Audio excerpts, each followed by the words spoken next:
SIR का form आपके घर पहुंच चुका है और अब आपको यहाँ पर थोड़ा सा सर का दर्द है 2003 की जानकारी के बारे में।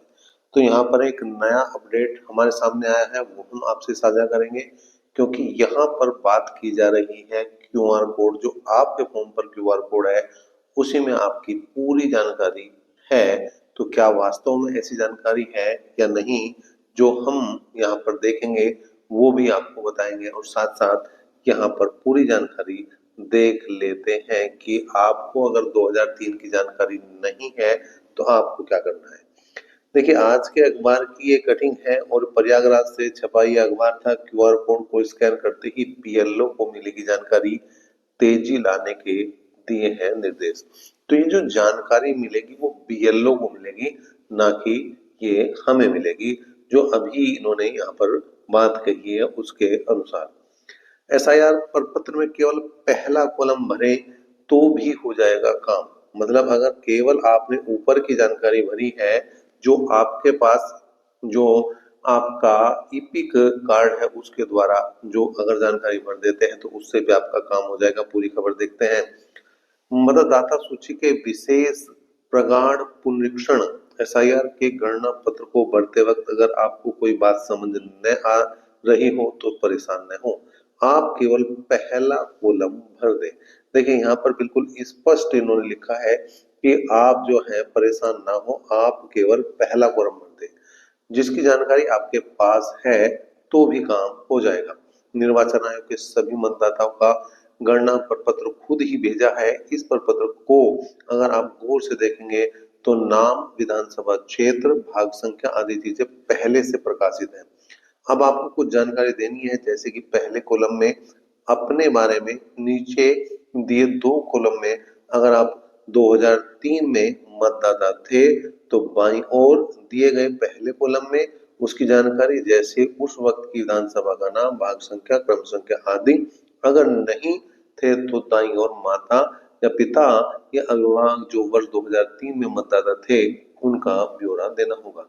इसी बात को लेकर तमाम लोग परेशान हैं, उन्हें वर्ष 2003 की जानकारी नहीं मिल रही है। लेकिन निर्वाचन कार्यालय के अफसरों का कहना है कि अगर आपके पास वर्ष 2003 का कोई विवरण नहीं है और आप वर्ष 2003 में वोटर थे तो सबसे ऊपर का पहला कॉलम भरकर फॉर्म बीएलओ को सौंप दें।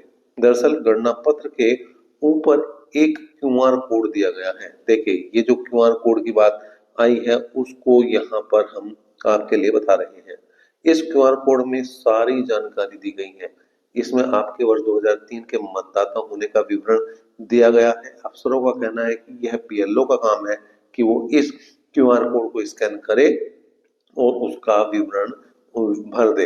अगर वर्ष 2003 में आप मतदाता थे तो कोई बात नहीं, अगर मतदाता नहीं थे तो 12 प्रमाण पत्रों में से कोई एक आपको देना होगा, लेकिन यह बाद की बात है। ऐसे में परेशान न हो, प्रपत्रों के जमा होने की रफ्तार बढ़ी है। शुक्रवार को 2.5 लाख से अधिक प्रपत्र जमा हुए और ये बात थी प्रयागराज की। तो क्यूआर कोड तो आपके सभी के प्रपत्र में आया है। अगर आप उस क्यूआर कोड को स्कैन करते हैं किसी स्कैनर से तो वो ओपन नहीं हो रहा है। पहली बात तो ये भारत निर्वाचन आयोग का जो ऑफिशियल ऐप है उसको आप डाउनलोड करेंगे। डाउनलोड करने के बाद यहाँ पर देखिए, ये जो है आपका क्या, यहाँ पर सर्च बार वाला ऑप्शन, इसमें यहाँ पर सर्च का ऑप्शन है। अगर आप इसे क्लिक करेंगे तो यहाँ पर ये 4 चीज आएंगी। Search by mobile number, search by QR code, search by detail और सर्च बाय ईपिक नंबर। तो आप क्या करेंगे, आप क्यूआर कोड वाले ऑप्शन पर जाएंगे। जैसे ही आप इस पर क्लिक करेंगे तो ये स्थिति आ जाएगी। इसके बाद आप ये बीच में जो क्यूआर कोड का ऑप्शन बना है इसे क्लिक करेंगे और क्लिक करने के बाद आप क्या करेंगे, के बाद जो आपका एसआईआर फॉर्म आया है उस पर जो क्यूआर कोड है अगर आप उसको स्कैन करते हैं तो आपकी वर्तमान जानकारी यहाँ पर मिल जाती है। ये तो वर्तमान जानकारी मैंने भी निकाल कर देखी है, वर्तमान तो दे रहा है, लेकिन 2003 की जानकारी मुझे नहीं मिल पाई है।